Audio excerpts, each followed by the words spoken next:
Well, hello, my name is Chauncey Allman, and welcome to another episode of Women in the Word.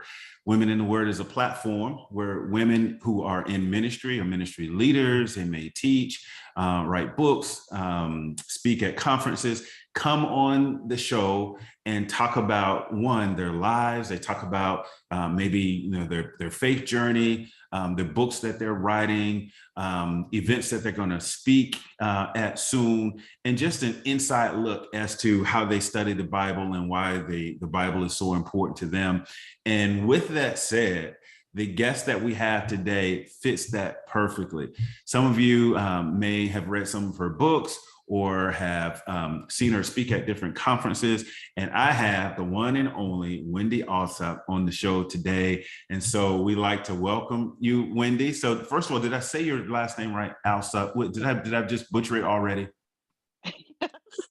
I tell people it's like awesome with a P, so Alsup instead Awesome. of Okay. I awesome. like There you that. go. Awesome. Okay. There we go. So awesome with a P. So Wendy, awesome P. All right. So hey, great to have you on. And with these, it's so interesting because we talk, me and the guests talk and chat and text, weeks and weeks in advance. And so when the day finally comes, it's like, okay, the time is finally here. We finally have Wendy on. So I'm so excited to have you. I know everyone watching this will just gain so much insight into the word and insight about you as well.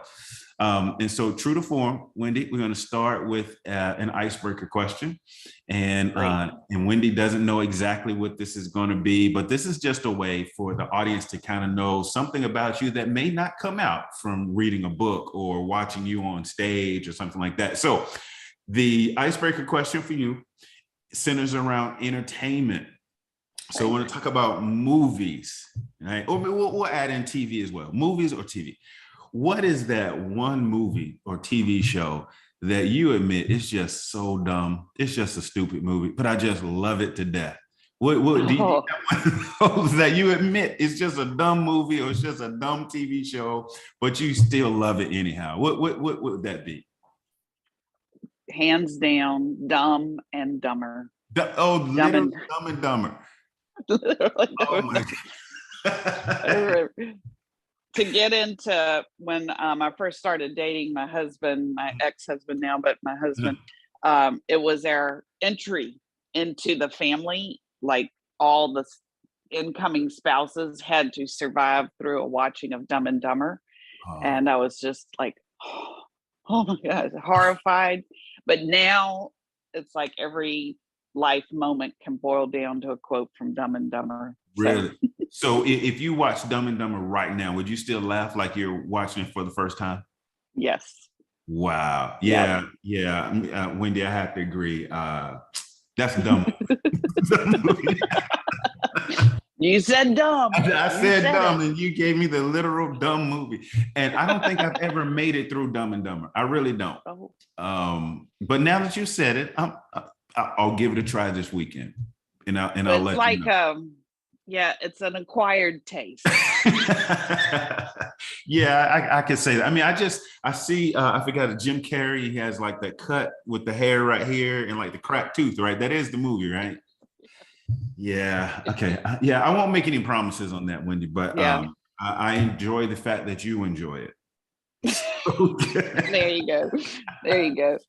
Well, so as far as what you're doing and the books that you've written and all the things that you have going on, we're going to get into that. So I won't necessarily read the bio because I do want to get into that. But one thing I will point out is that you are a math teacher at the collegiate level. I heard, calculus and trigonometry and all those fancy things, which I love math too, but probably not at that level. Um, but one thing I want to know, I'm just curious about, and that is, so as I mentioned, it's probably on every episode of Women in the Word. I'm a science guy, and so I love science, and I love seeing how the Lord just reveals Himself through science. Whether or not it's animals or plants or stars, moons, that type of thing. And I'm just curious, you being a math person, do you draw a connection between math and God and theology, or are they two kind of separate things for you? No, I very much do draw a connection between them. I've always had a quote in my office from Augustine that said, not Augustine, Aristotle, that Hmm. math is the language with which God wrote the universe. I Mm, feel like math is the symbols are our movement in between how our creation works and then how on paper we're going to manipulate it to engineer or change or build based on how it works. And math is kind of the way we communicate from the one to the other. So I love that. Math is the language with which God wrote the universe. wow. Now, is it also because, well, and hopefully this doesn't reveal my kind of full lack of knowledge on math, but is it because, like, when you do math, there's a finite answer? And like in other science or other disciplines, you can give hypotheses, and sometimes there's no one exact answer. But with math, I used to love math because I worked it out. I knew, okay, it was only going to be this answer. Does that kind of play into it as well, or am I just super spiritualizing it? Well, I think it can.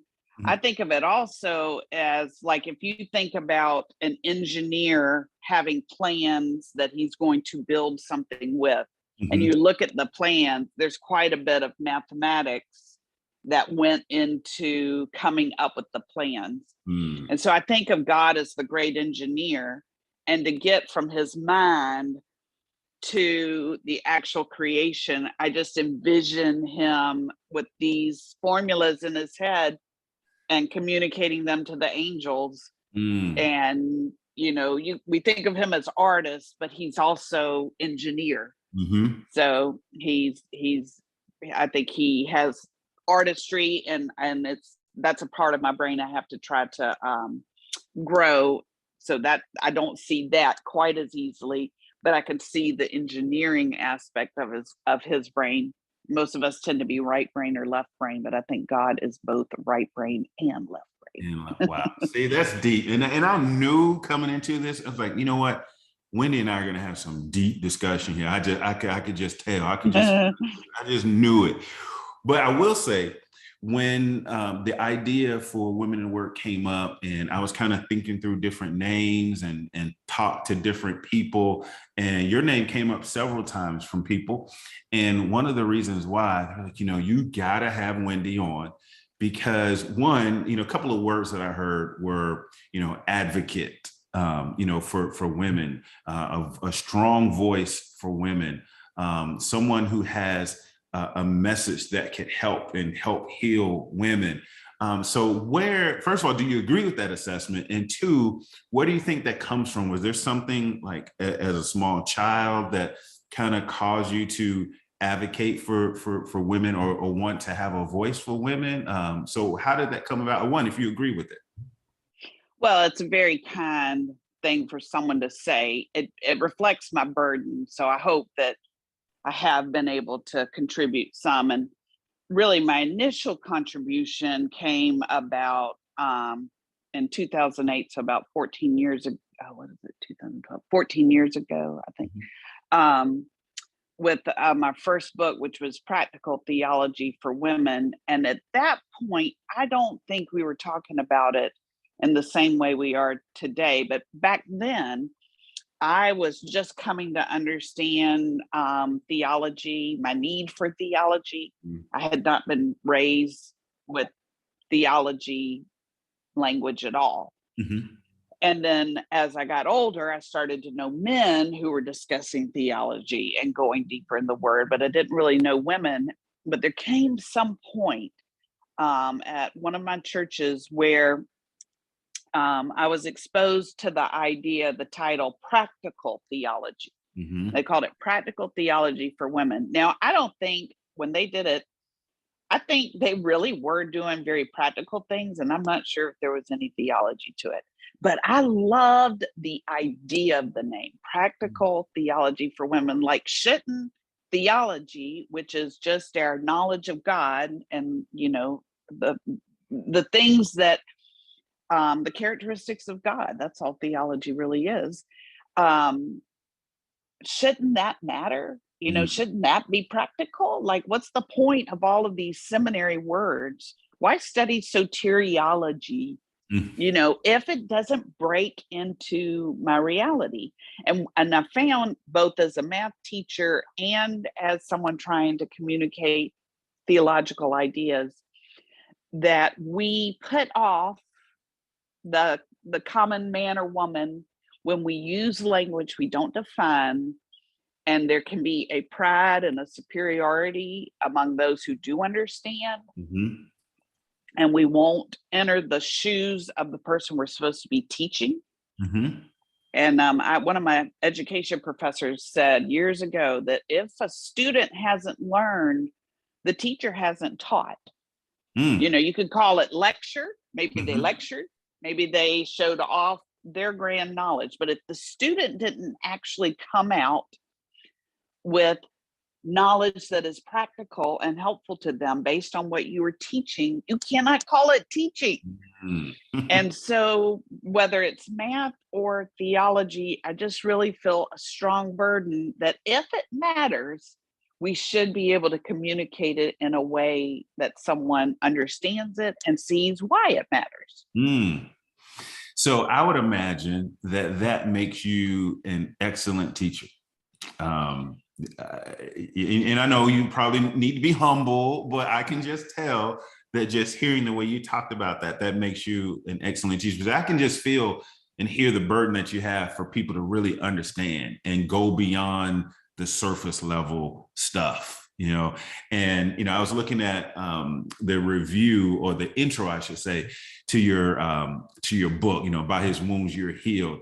And there is a line in there that said, this would be a great book for women who are, possibly growing tired of the topical studies. And of course, there's nothing wrong with the topical study, but wanting them to go deeper into the word as opposed to just the topic. So why was that sentence? Why'd you come up with that? And what do you hope to accomplish in your books with that philosophy? I want to whet women's appetite. And like I said, I think that we're in a different dynamic today than we were 10, 12 years ago when I first started writing some of these. But I wanted to do two things for women who, I've had women tell me they just want a little nugget of practical truth on Sundays, but they are trying to avoid getting involved in the deep things because they don't like the conflicts, they don't like the debate. So just give me something practical from the pulpit. So I want to first challenge that idea and whet women's appetite for why they would benefit from knowing the deeper things of Scripture. And then I want to for them not to be intimidated to go deeper. It shouldn't be rocket science, right? Studying Scripture. We have this doctrine, the perspicuity of Scripture, which is that everything, a deep word, right? But what does it mean? It just means that the Bible's supposed to be understandable, that the common man is supposed to be able to read the New Testament and understand the good news of Jesus, which is something that the church came out of the more formal backgrounds, and where the priest was the keeper of the knowledge, and the scriptures were in Latin. They weren't even written in the language of the common man, and men died to give the scriptures in the language of the common man. And then somehow, and it depends on culture and educational level and other influences. It depends on, national cultural issues as well as just local cultural issues in the US, but still some people feel like it's not for them. And so my burden is to say it is for you. And if you feel intimidated by it, then here's what those words mean. And we don't have to use big words to communicate the deep things from Scripture. These are extra biblical words we came up with. That's great, because And I'm glad you said that, because that's one of the goals around this series, is for women to hear things like what you just said and to not be intimidated by those things. They may want to learn more and learn the deeper things and be intimidated. And I was like, I can't do it. It's too much. Those words are too big. I went to this conference and they use these big words and I was lost. And what you just explained was, giving them hope that you can. And so with that book, and let's kind of go back, some of the books that you've written, starting with that one, By His Wounds You're Healed, that came out, what year was that? That was in 2009, 2010. 9 or 10, right? Mm-hmm. So from what have you heard? First of all, can you kind of give us a synopsis of what that book's about? And then I would love to hear what women have communicated to you, and I'm sure maybe some men as well, communicated to you the impact that that book has had on their lives. Yeah, By His Wounds You Were Healed is on the message of Ephesians, and how Ephesians really transforms a woman's identity. And what I wanted to do in it was really just walk through Ephesians and kind of model an expositional look at it that was still devotional. That you don't have to be devotional or expositional. That you can go deep and get in relevant ways. I call them transcendent words for imminent struggles. We can go deep and go into these meanings. I really thought there were a lot of Greek meanings. There were a lot of cross references, a lot of context clues that were really, really helpful practically. The truths that they helped unlock really mattered in our daily lives. And so I love Ephesians, because you go deep, but the deep is not overwhelming. Like it's not so deep that you can't get a grasp of the concept. But the deep, as you go deep in it, it's beautiful and it's inspiring, and it really, really applies in our daily lives. Yeah, so we were talking earlier about kind of the quote unquote old days, meaning pre-software days of studying and writing books, and you made the comments like, man, if I would have had logos, back then, and even I think you talked about writing a seminary paper. So how have tools like logos and other like online tools kind of shaped and helped you in terms of your writing and study, and what's different about it now compared to before having those tools? Well, when I was writing By His Wounds You're Healed, I did a lot of study of the Greek behind the words grace and mercy and peace, and these words that Paul uses repeatedly throughout the book. But I was doing it by hand. I think I used Bible study tools. Back then it was bible.crosswalk.com. I used that a lot. And then also I used a resource that you guys now have on Logos, and I was just by hand, I just had a paper copy back then, but it's the Bible Speaks Today series that was edited by John Stott. And I just recently discovered that my Logos has all of those, and that's my favorite series. And one of the reasons I really like that series is because a lot of commentary series do use the big words. They go in really great detail, and they don't always explain their points. But Stott's The Bible Speaks Today series is, for me, one that's much more attainable. So anyway, it was great to finally it took me a while. I'm like a lot of women where change is hard for me, and it took me a while to get over the hurdle. But now I've used it for my last seminary paper. I'm using it for a presentation I'm going to be doing now. And it was amazing how easy it was to gather information that I needed to go deeper faster. Yeah, and without using names, when we talked earlier, you were telling me about you had emailed, I think, one of your professors wanting some information, and he or she sent you the information, and it was great information, and then you realize, wow, this person got it from Logos. Right? So how did that Right. transpire?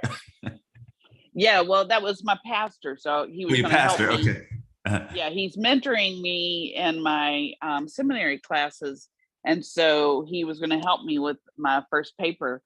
And he sent me back stuff so fast. Like, I asked him, and 30 minutes later, I get 30 pages of commentary that were perfect right on that one passage. I'm like, how did you do this? And then at some point at the end, I think I saw the Logos copyright at the bottom. I'm like, I could have done that. And I did for my next one. So I found it very, very helpful. Wow. So let's talk about that. You've written some seminary papers. So what are some of the topics that you've written on for some of these papers? Well, one that really they may feel really obscure to someone, but these, I've been taking Old Testament classes. Okay. So I was in the Minor Prophets, and mainly because that's what I don't know from Scripture. I feel like I feel a lot more confidence in the New Testament than I do in the Old Testament. So these classes have been really good for me. But I was writing one on Amos, where he calls God um, the master of wrath. Mm-hmm. And it was really interesting to me because Logos helped me to go deeper into what that language meant. And it ended up being beautiful because it doesn't mean that he's like willy-nilly with his wrath. And Mm-hmm. in Amos, the wrath was pretty rough. It was time for some wrath Mm-hmm. because of just really horrible idolatry that had entered the temple, some really bad, grievous sins. But it wasn't that he was just letting go and being angry, but the mastery language I learned meant that he was like a black belt in Okay. it. So he could control it. So he was precise, you know. So it's when the guy with the black belt, he's got his big sword out, and you've got the little kid with the watermelon on their head or an apple, and you Mm-hmm. pull back the arrow, and you're like, oh no, this looks like it's going to hurt a lot of people. This looks like it could cause harm among the innocent. But what God was precise. He knew how to control his wrath. His wrath did not control him. He Mm-hmm. controlled his wrath. And like the guy with the black belt that can, throw his knife and get the bad guy, who then falls and releases the innocent victim. I mean, it was kind of that imagery. And Mm-hmm. so anyway, it was just one small thing about the character of God, but it was neat that I was able to go deeper in it and quicker in it, and then understand a phrase that, when I first read it, I'm like, well, I don't know if I want a God who's a master of wrath. Right. But Yeah. then you think, well, no, I do want a God. I mean, because there's a need for wrath in the world. We see the sin and the brokenness and the injustice, and we Mm-hmm. understand the need for wrath, but what we really want is a God who does wrath right. Mm. So he's not just mad and losing control, but he's able to aim the arrow where the arrow needs to be aimed. Mm. And I just thought that was a beautiful insight into the character of God. That's awesome. And when you write papers and you speak, of course, now obviously there's some research that goes, as a part of that. But if we could, let's step back a minute and look at when Wendy is just studying for Wendy, not preparing for a talk or a book. What's your kind of day-to-day routine or week-to-week look like when you're not preparing for a lecture or a book or something like that? What's for those who may be needing a kind of a routine, what's your routine? I start with scripture and a day timer. I have just a handheld day timer that's like weekly for the year 2022. Mm-hmm. And so I'll open up and kind of record whatever I'm reading in that. And it's great accountability because I don't do it every day like I should. Mhm. But then when you open up the date timer, you say, oh, okay, well, it's been quite a while since Been I a last while, did the yeah. business. And I like to take a short passage. I try not to do more than about 10 or 12 verses Okay. and read it quietly and then read it again and just pray that God would open my eyes to wonderful things out of the word. And then I usually give myself about 3 goes with quiet prayer in between. Mhm. And then, write down what, how the Spirit is applying scripture to me. And then if I have questions or things that I need to look up, I have the resources now to Mhm. go and do that. So that's my general routine.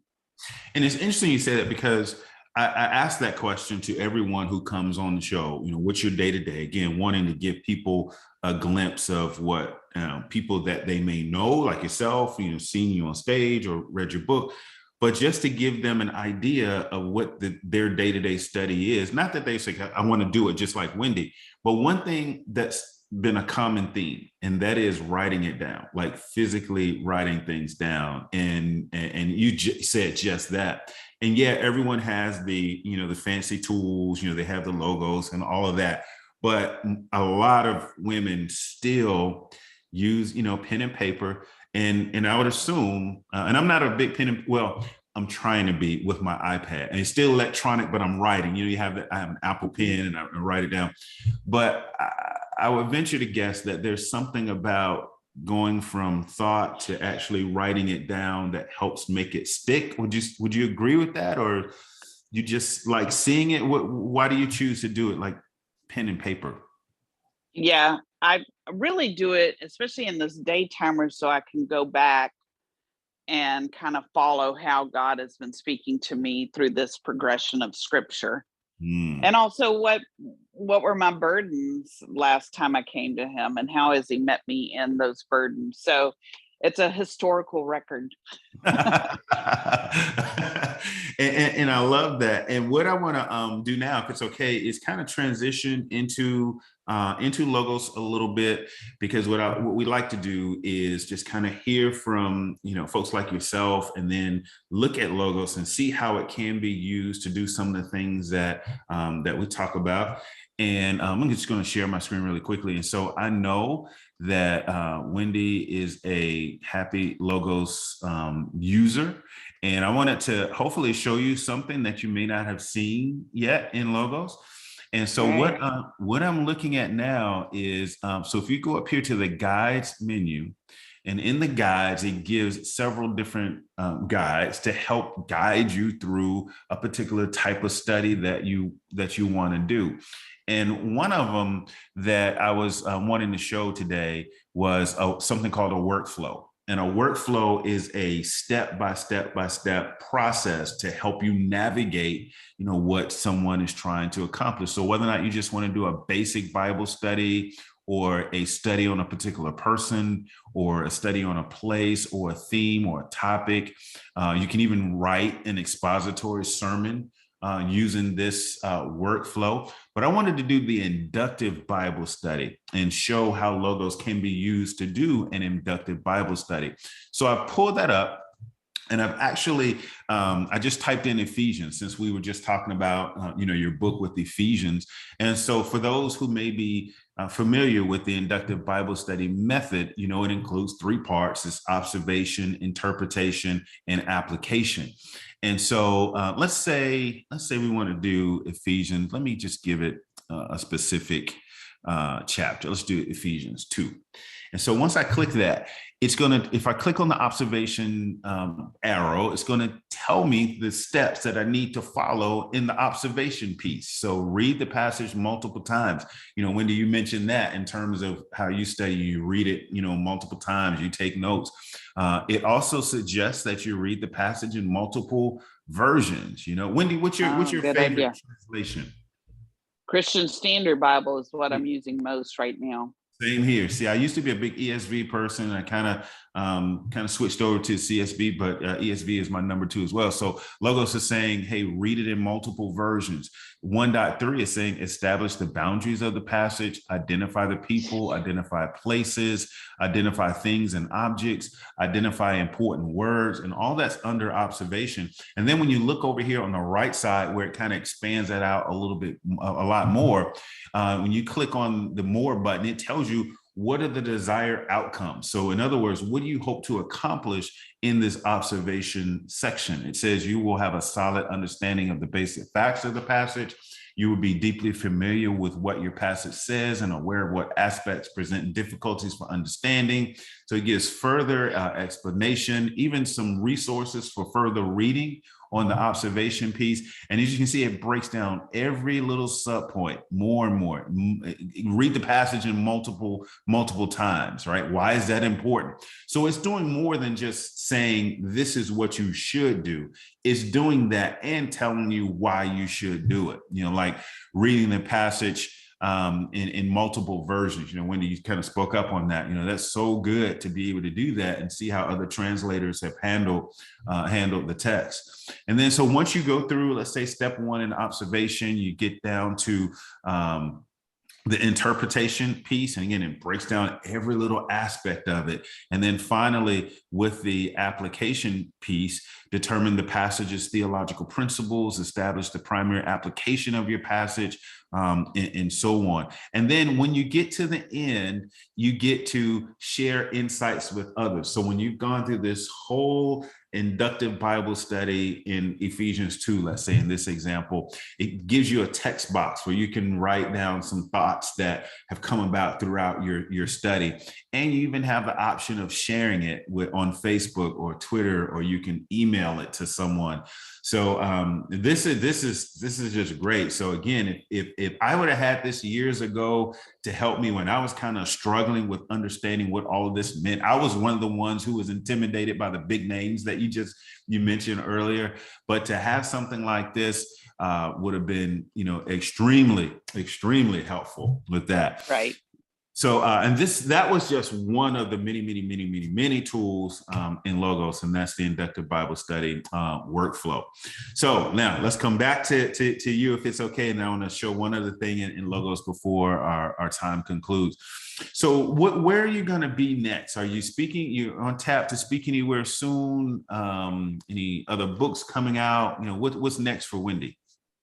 Yeah, so I'm at the Gospel Coalition in June speaking, and they've done a good job with this coming women's conference of making good efforts to speak to women that are not necessarily in traditional circumstances. Mm-hmm. So my last 2 books have been on suffering and forgiveness. I went through a good bit of my own trials after I moved from Seattle back to the farm. Mm-hmm. And so I've kind of I've been working on really applying our theology practically in really deep, painful places right now. So TGC, the Gospel Coalition, is having a session on single parenting. So I'm going to be helping with that one. And then I'm going to be speaking on suffering, forgiveness, and the God who sees. Wow. So on Hagar. Mm-hmm. Yeah, I actually have 4. We're going to have a publisher, and we're going to have one on ambiguous loss. Wow. I talked a lot about ambiguous loss in my last 2 books on suffering. Wow. And that's if I'm not mistaken, that's in Indianapolis in June, right? Right. That's right. Yes. And you will be there along with a couple of other ladies I've talked to on the show. I think Jen Wilkins is going to be there, if I'm not mistaken. Portia Collins is going to be there. Right. Elizabeth Woodson is going to be there.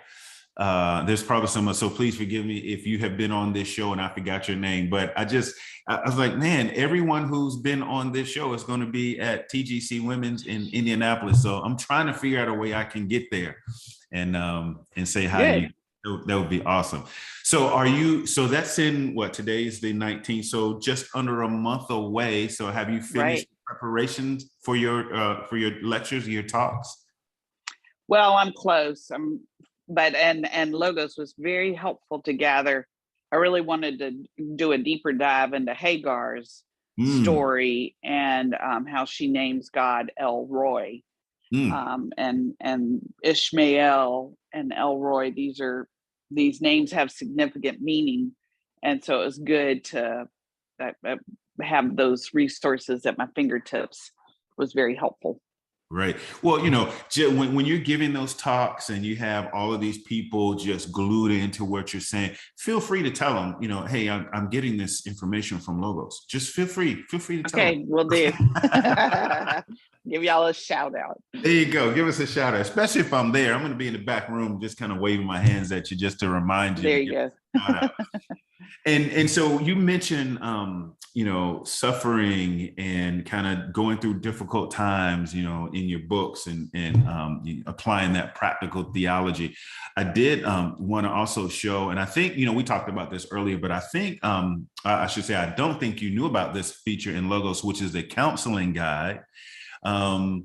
So the counseling guide, again, I wanted to pull some things out that you may not have seen before. So you can, when we finish, you'll just rush to your Logos and pull it up. There you go. But one of the new features in Logos 9 is something called the counseling guide. I mentioned earlier, there's a guide and you can have workflows.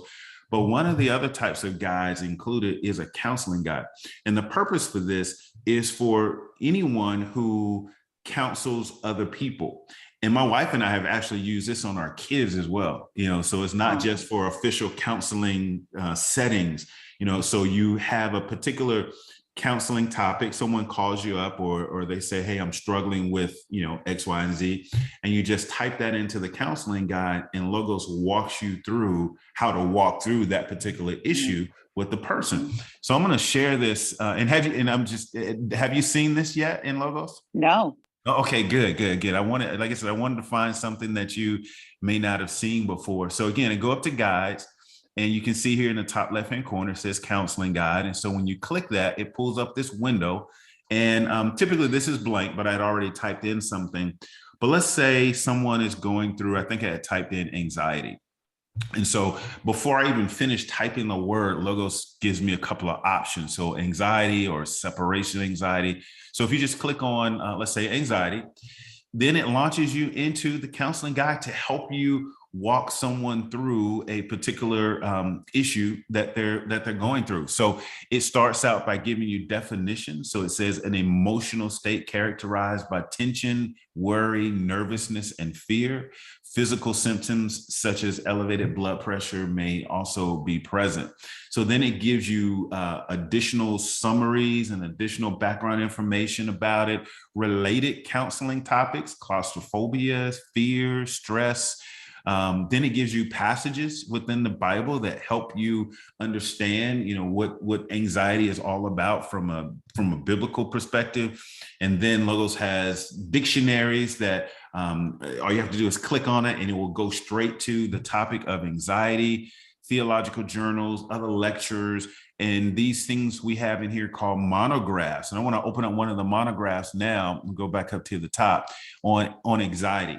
And so when you click on that, let me shrink this down a bit and pull up the anxiety one. Here it is. Let me make it bigger for you. All right. So we're diving into anxiety. So it gives you, again, definitions, talks about other forms of that, phobias, panic attacks, relational fears. And this, Wendy, this step 3 is the part that a lot of biblical counselors just love about this counseling guide. It's the assessment interview section. Because what counselors have told us is one of the hardest parts of counseling someone is finding the right questions to get to the root or the heart of the issue. Well, Logos has that already done for you. So it has the assessment interview questions geared specifically towards anxiety in this case. So number 1, for example, when do you find yourself feeling afraid or anxious? You have a box where you can type in information. And again, this information that you type in goes into a notes file that you can refer to at a later time. So if you want to kind of review your notes for the next time you're going to meet with that person, you have a written history of what you found out. Step 2, how long and to what extent has this fear or anxiety been occurring for you? Tons of questions, 9 questions. Then step 4, it walks you through giving wise counsel on that for that person in the area of anxiety. And then it gives you action steps. So it even walks you through what are the next steps after talking with this person. Change thought patterns, focus on God. That's a good one. Watch for triggers, move forward, develop relationships, be patient. And then it gives you biblical insight. So again, it takes you back to the text to help you understand what the Bible has to say about anxiety. And then step 7, prayer starter. So it walks you through leading that person through prayer as they deal with anxiety. And then it concludes with recommended resources. So it gives you other resources within Logos to help you make recommendations so they can read further. So Wendy, as someone, I'm sure you counsel people. Again, you talked about grief and going through difficult times in your books. How do you see that? Or do you see that as something being helpful? You're seeing that for the first time. So what are your initial thoughts? Not to put you on the spot, but what are your initial thoughts on the counseling guide? Well, it sounds like a really helpful resource. And, I think a lot of times what I found in my own suffering or when walking with someone else, a lot of times I have no idea what to say. Mm-hmm. No idea. So I think a resource that can just give you some suggested questions, scripture, maybe some advice on, as a layperson, you're not going to try to take on the type of counseling that takes certification or a degree, but you want to also not just be stunned into silence. I've had so many times where both people toward me and me toward others, if I didn't know what to say or have any kind of starting point, I was so afraid of saying the wrong thing that I didn't say anything at all. And so I would think a resource that gives you some tools, some starting points, some suggestions would be really helpful for those of us who just are not sure where to begin. Yeah, and it's been that particular feature has been very popular because, just like you just said, people a lot of times they just don't know where to start. Not everyone has a counseling degree and experience in that. And so what we've tried to do is just give someone a resource, a tool to kind of help you navigate those waters as you help navigate the waters with someone else. So, hey, Wendy, in our last minute or two, I would love to give everyone an opportunity to find out where they can get more information about you, more information about your books, where you're speaking next. You mentioned TGC in Indianapolis. So where can they go to get more information? Your websites, social media, all of that. I'm on Twitter at Wendy Alsup. And my blog is www.theologyforwomen.org. And I don't write as much right now because I'm teaching full time, but I try to keep it updated with my books and contact information. Great. So on Twitter at Wendy, okay, what was the Q again? It was awesome with the P. It goes at Wendy Alsup on Twitter, right? And could you give us a website again? www.theologyforwomen.org. theologyforwomen.org. And I'll add to that, if you would like to get Logos, we have a special page and a special discount set up. And Wendy, I didn't even tell you this. You can go to logos.com/Wendy. And yes, go to logos.com/Wendy. And oh, wow. Special discount. And we have a special coupon code that you can use. And that coupon code is Wendy 0522. So 05 for the month in the year 2022. So 0522, Wendy 0522, or go to logos.com/Wendy. You get a special discount for getting Logos. Oh, wow. Yeah. Wow. So go get Wendy's books, go to the website, go fly to Indianapolis and check out the topics that she's going to be talking about, get your Logos. And man, I knew this was going to be good, and I'm going to watch the replay myself. And there's just so many nuggets that you gave, and I just want to take a moment to say thank you for carving out time in your busy schedule out on the farm in South Carolina with the 20 acres, was it? 200. 200. See, I shorted you 180 acres. 200 acre farm in South Carolina. I'm sure there's plenty of work to do there, but you took time out to talk to not me, but to talk to the women who are just thirsty for learning more about the Lord. So Wendy, thank you so much. Well, it was an honor to be with you guys, and I really appreciate the conversation, your good questions, and I really appreciate Logos as a resource. Great. Well, thank you so much. Well, hey, so that's another episode of Women in the Word. As usual, you can find upcoming guests on my Instagram page, and you can go at Chauncey Allmond. That's ALLMOND. You can find links. You'll be able to find a link to this recording and a link to upcoming guests. And you can find also a link to previous recordings for Women in the Word. I just want you to go and just press play and just listen to all of them and hear what our guests have to say or had to say, because there's so much good information. So, well, that's our time. Wendy, thank you so much. Hopefully I'll see you in Indianapolis. If I get to go, I'll come search you out and say hi to you. Absolutely. Great. Okay, guys, have a great day. Thank you so much. Bye-bye.